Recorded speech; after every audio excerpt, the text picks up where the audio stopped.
स्वागत है Gyandhara knowledge for all segment पर होने वाली नॉलेज बेस्ड चर्चाओं और करंट अफेयर्स के मुद्दों पर जो आपके लिए नॉलेजेबल कंटेंट है और जिसके माध्यम से आप जानते हो क्या है कुछ नए डेवलपमेंट्स पॉलिसी मैटर्स पर। तो एक बड़ा इम्पोर्टेंट स्टेप सेंट्रल गवर्नमेंट ने मूव ऑन किया है जो भारत के गवर्नमेंट एम्प्लॉयज हैं उनके लिए।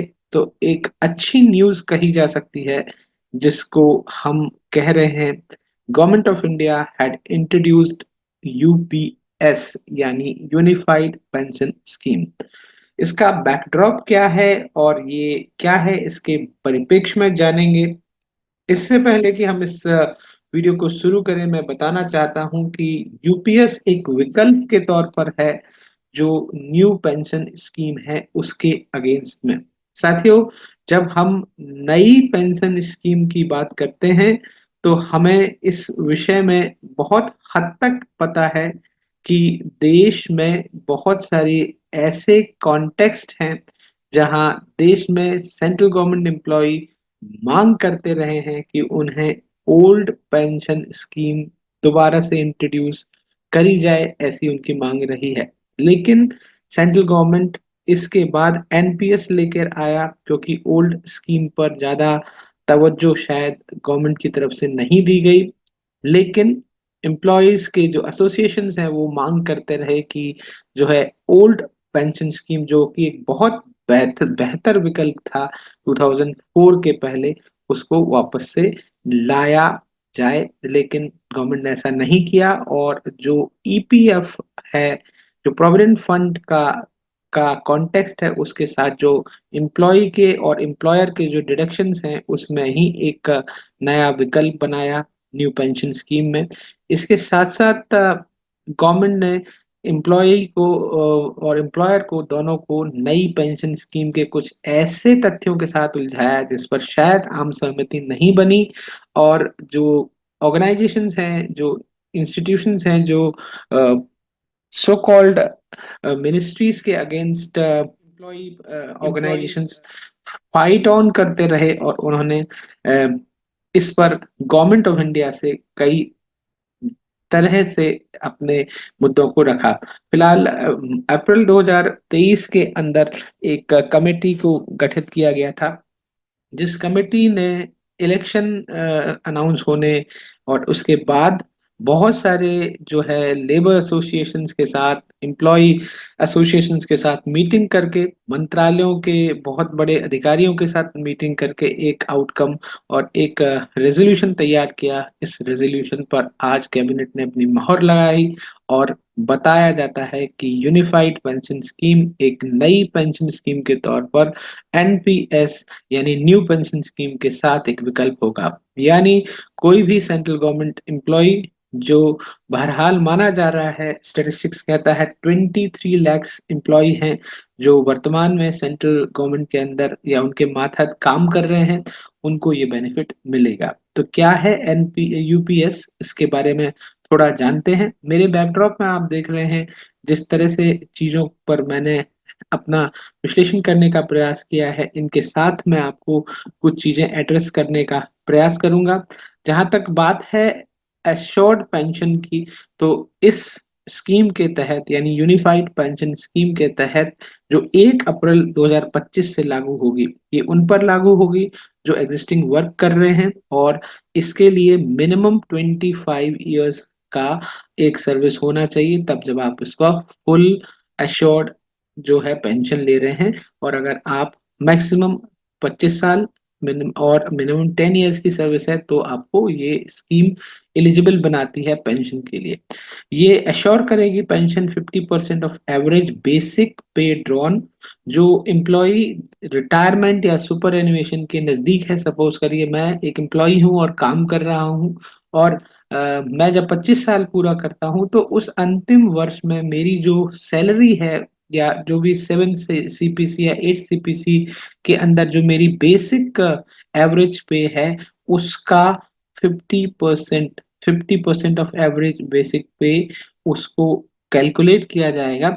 हालांकि अभी कोई फॉर्मुलेशन एग्जैक्टली नहीं बताया गया, तो सम टोटल ये मान के चलिए कि बेसिक्स पे जो स्ट्रक्चर बनता है 7 CPC के अंदर आज एक अच्छा अमाउंट होता है, तो उसका 50% दिया जाएगा, जो डेफिनेटली एक अच्छा एस्पेक्ट हो सकता है। इसमें जो कंट्रीब्यूशन का अमाउंट है, शायद एम्प्लॉय के एंड से अभी इस पर बहुत ज़्यादा कोई क्लैरिफिकेशन नहीं है, लेकिन माना ये जा रहा है कि इंस्टीट्यूशंस ज़्यादा कंट्रीब्यूट करेंगे, यानी गवर्नमेंट ज़्यादा कंट्रीब्यूट करेगी एम्प्लॉय को, उस लिहाज से ज़्यादा कंट्रीब्यूट नहीं करना पड़ेगा।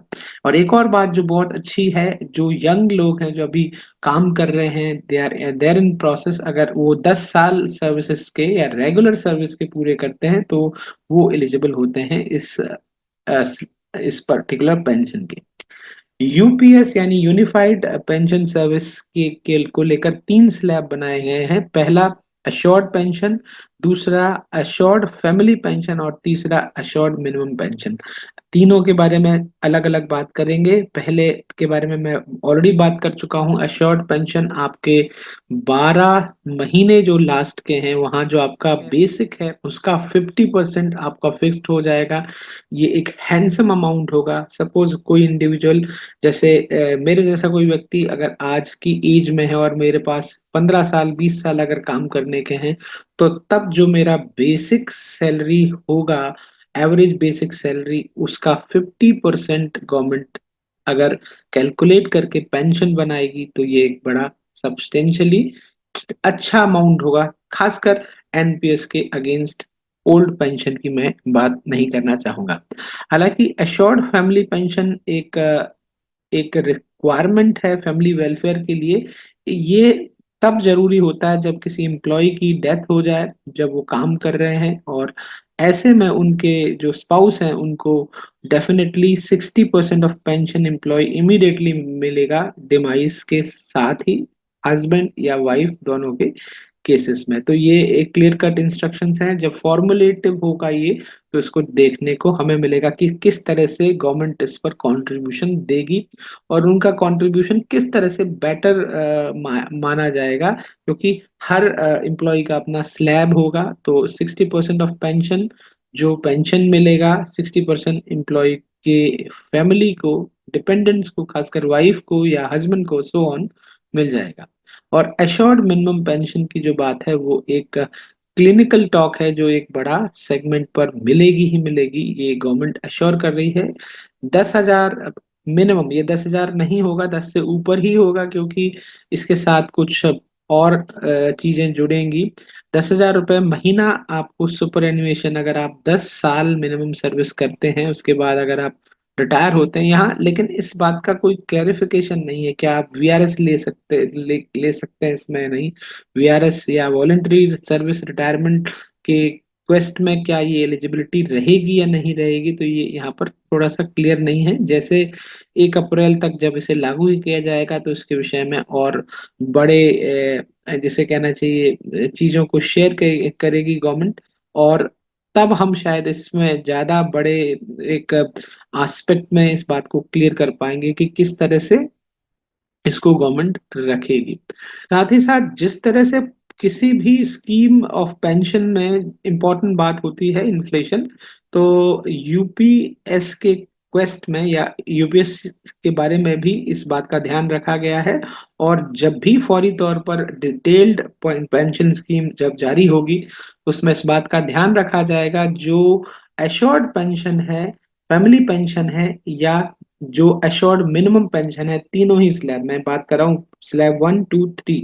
थर्ड है आपको मिनिमम पेंशन मिलेगी, सेकंड है एश्योर्ड फैमिली पेंशन मिलेगी ही मिलेगी, 60% जो डिसबर्स हो जाएगा डिमाइस के साथ ही साथ, और एश्योर्ड पेंशन जो इंडिविजुअल को मिलनी है अगर वो जीवित रहता है, और उसकी डेथ के बाद तो मिलेगा ही, जो नियम कहेगा। उस पर जो भी इन्फ्लेशन इंडेक्सेशन है, जो all India consumer price index AICPI IW के तहत डिसाइड होता आया है, वो लगेगा।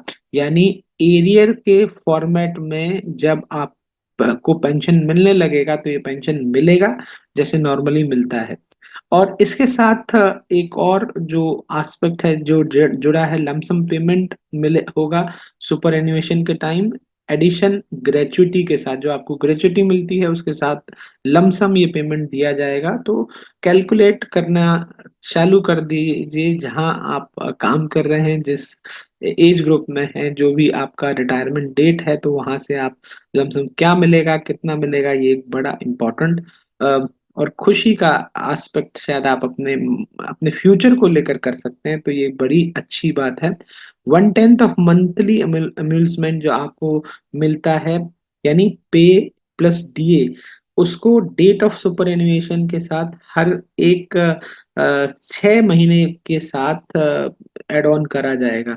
जो आपका सैलरी है, सपोज करिए पे और डीए, उसका 1/10 हर 6 महीने के बाद शायद रिवाइज किया जाएगा। ये एक बड़ा एस्पेक्ट है। शायद ये एक मोमेंटम देने के लिए कि आप पेंशन पहले साल और पेंशन 10वें साल ले लोगे तो इन्फ्लेशन का उस पर असर पड़ेगा या नहीं पड़ेगा, और उसके साथ जो ग्रोथ है वो एम्प्लॉय के मनी की, या जो इंडिविजुअल है जो डिपेंडेंट है on the matter of pension, तो उस पर उसे फायदा होगा या नहीं होगा। This payment will not reduce the quantum of assured pension. Assured pension जो है उसके क्वांटम को ये जो पैसा है वो कम नहीं करेगा। तो कुल मिलाकर ये एक वेलकमिंग स्टेप होना चाहिए। देखना ये पड़ेगा कि स्कीम किस तरह से बेनिफिट करेगी एम्प्लॉय को।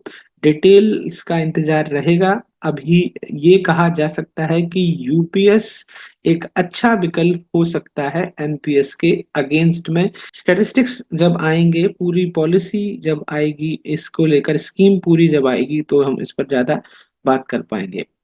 बहरहाल इस वीडियो के माध्यम से उन सभी लोगों को जो गवर्नमेंट सर्विस में हैं, उन सब लोगों को शुभकामनाएं, और उम्मीद ये करते हैं हमारी सरकार हम सबके हितों का व्यापक ध्यान रख। वीडियो अगर आपको पसंद आया तो इस वीडियो को लाइक करें, शेयर करें, चैनल को सब्सक्राइब करें। जुड़े रहें अगले वीडियो के साथ। तब तक के लिए नमस्कार, गुड नाइट।